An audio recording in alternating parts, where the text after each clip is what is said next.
Eccoci qua amici della Muay Thai. Allora, l'argomento oggi è un argomento un po' tecnico, abbastanza difficile. La differenza tra i calci nella kickboxing e nella Muay Thai. E perché questa differenza? Questo è quello che mi avete chiesto. Mi chiedete sempre cose difficili, però comunque vediamo di farle. Allora, innanzitutto cerchiamo di vedere come portare un calcio, come si porta un calcio nella Muay Thai e come si porta nella kickboxing. Facciamo subito vedere qualcosa, un attimino. Allora, Mac Payak ci farà vedere un paio di calci di Muay Thai, con la tecnica Muay Thai ovviamente, perché non può fare diversamente, è la sua tecnica. Dai, Mac Payak. Ok, sonti. Ok, Kopun Cup, Sawadi Cup.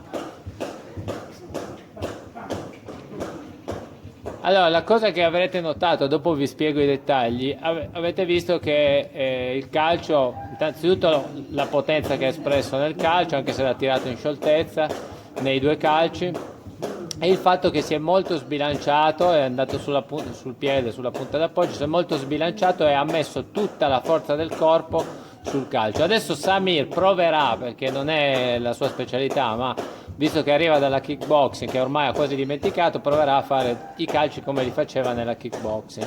Adesso chiamiamo Samir, Ecco Samir. Quindi mettici anche delle ok, fammi ancora una serie di braccia col calcio, magari anche due capi.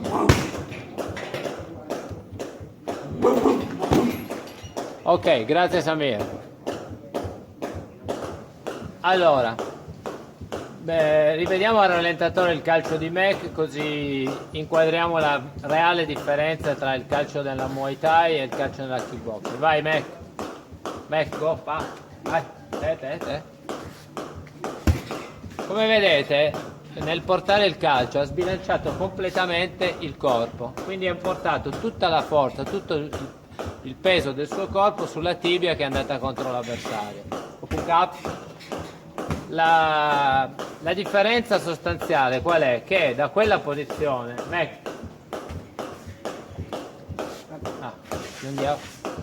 allora guardate di modo da questa posizione lui ormai difficilmente può usare un pugilato, perché ha un braccio che ha usato per calciare, per dar più potenza, e un altro che per coprirsi la faccia, quindi ha scaricato tutto quello che aveva sul suo calcio. Questa è la cosa fondamentale per capire la differenza tra i calci nella Muay Thai e nella kickboxing. Kopun Cup, Mac.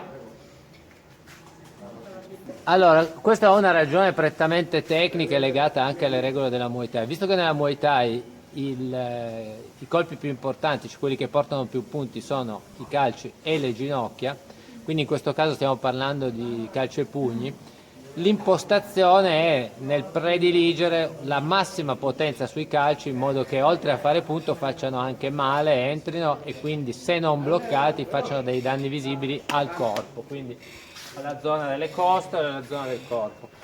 Mentre nella kickboxing si cerca sempre di lasciare uno spazio per le serie di pugilato, quindi se noi scarichiamo, come abbiamo visto con Mac, tutto il corpo sul calcio, poi non abbiamo lo spazio. Allora cosa facciamo? Samir, fai vedere.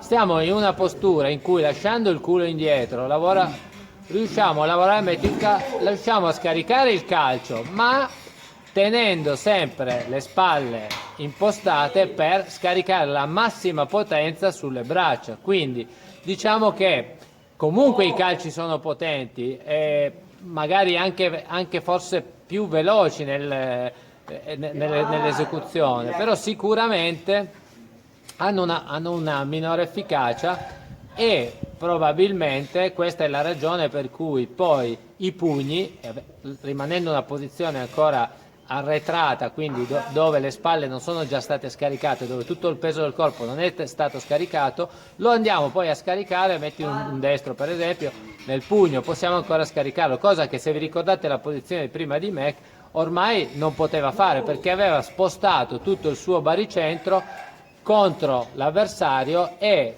la forza, il punto di forza in cui scaricava era la tibia, mentre invece a volte, spesso nella kickbox si può anche calciare con la parte inferiore del piede, perché è più corto, quindi siamo ancora anche a una distanza in cui possiamo usare le braccia, perché poi anche se allunghiamo troppo la gamba, quindi se siamo in una posizione più arretrata col corpo e abbiamo scaricato tutto, abbiamo anche meno la distanza per usare i pugni. Questo in buona sostanza. Grazie Samir.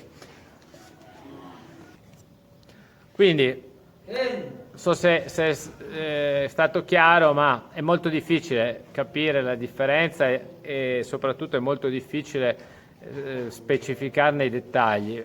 Ci ho provato, avete visto le due posizioni e avete capito la ragione per cui se io voglio usare come punto principale la potenza, voglio scaricarla sulle braccia, non posso usare i calci della Muay Thai, o perlomeno posso farlo, ma devo poi devo fare uno switch e cambiare impostazione e quindi poi usare le braccia in un secondo momento.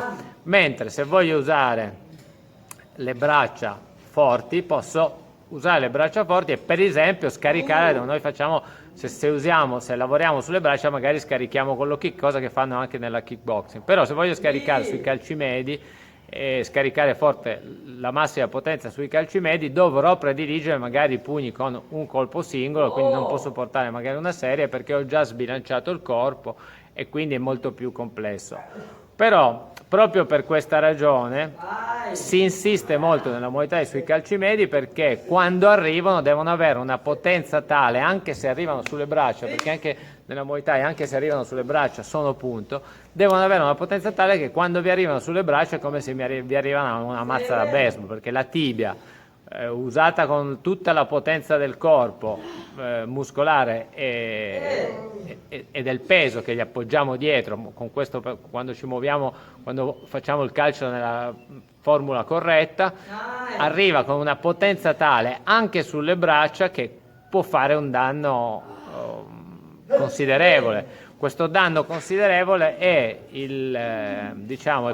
quello che noi opponiamo per esempio a un buon pugilato, perché se abbiamo di fronte un buon pugile che vuole arrivare vicino per usare le braccia, con i calci medi possiamo, oltre che coprirci, oltre che tenere la distanza, possiamo lavorare sulle braccia e sulle costole in modo da annientare il suo lavoro. Quindi sono due lavori completamente differenti. Questo perché me l'avete chiesto in tanti, quindi per me, per fare una conclusione, è molto importante capire, se voi volete fare la kickboxing, forse è bene continuare ad utilizzare quel tipo di tecnica, perché nella kickboxing comunque tutti i colpi e soprattutto il pugilato hanno una loro valenza importante. Se volete fare la Muay Thai in Thailandia, è ovvio che la vostra impostazione deve essere modificata e che questa impostazione non è così facile modificarla, quindi ci va del tempo, per cui dovete prediligere uno o l'altro stile, oppure essere così bravi da riuscire a assumere entrambi gli stili e a shiftare da uno all'altro a seconda di quello che dovete fare. Certo che questa è la condizione ideale. Non è facile, ma la condizione ideale è che ogni atleta top level dovrebbe ricercare se vuole combattere sia di kickboxing che di Muay Thai. Differentemente, come i thailandesi, sceglie uno stile e poi con quello stile va a competere anche nella kickboxing, come fanno i thailandesi. E quindi non si preoccupa minimamente di cambiare stile, ma opponendo una grande forza sui calci e sulle ginocchiate vuole riuscire a opporsi e a battere lo stile della kickboxing e quindi i kickboxer. Cos'altro aggiungere? Come sempre iscrivetevi al mio canale e soprattutto se qualcosa non è chiaro, me ne rendo conto perché è un argomento un po' complicatino, se qualcosa non è chiaro scrivetemi cosa non è chiaro, cercate di essere anche voi chiari perché a me a volte delle cose sembrano scontate e non lo sono e quindi vanno spiegate meglio. Spiegatemi bene dove non è chiaro, cosa non è chiaro, e vediamo magari di aggiornare il video con delle spiegazioni ulteriori. Iscrivetevi al mio canale, fate i bravi e come sempre viva la Muay Thai, ciao!